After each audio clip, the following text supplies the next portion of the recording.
ว่าเก่าเมื่อเจ้าพบทางเลือกใหม่พบคนที่มีเงินหลายน้องจึงจากไปจากคนให้ค่าสมควรอยู่ดอกที่น้องบอกอายหมดปัญญาอยู่กับคนบ่มีราคาไปเถิดการดากับคนมีเงินหูดีอยู่ดอกว่าอายนี้หมดความหมายถึงแม่นสิดึงเอาไว้อ่อนวอนเพียงใดบ่ได้ดอกนาเมื่อคนหมดหักบ่ห่วงเรื่องราวผ่านมาอายพร้อมปล่อยน้องแล้วนะไปเถิดการดาอายบ่ว่าหยังต่างคนต่างไปอายนี้หาบได้ทุกอย่างไปเถิดน้องนะไปตามเส้นทางที่หวังเอาไว้อย่ามายอมทนกับคนที่ให้ความหมายคืนอยู่นำกันต่อไปมีแต่ซ้ำใจทั้งอายและน้อ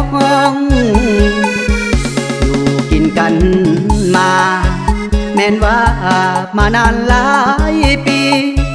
แต่พอมาฮอดวันนี้ความหักที่มีมันหมดความหมายอายขอไว้พรให้น้องบังอ่อนพบทางเลือกใหม่อนาค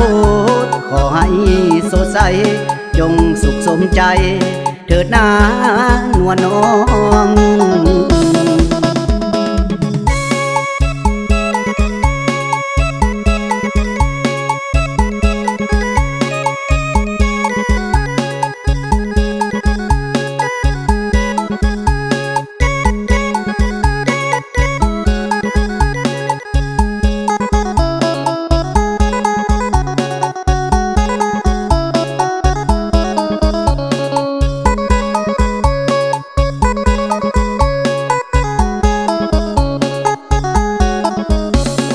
คนต่างไป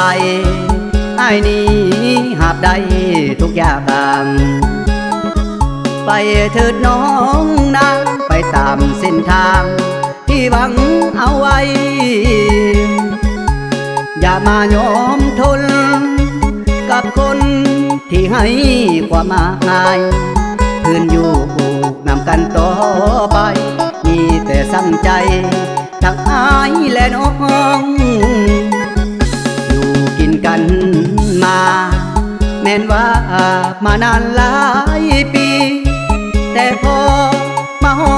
ดวันนี้ความหักที่มีมันหมดความหมายอายขอไว้พรให้น้องบังอ่อนพบทางเลือกใหม่อนาคตขอให้สดใสจงสุขสมใจเถิดนานวลน้อง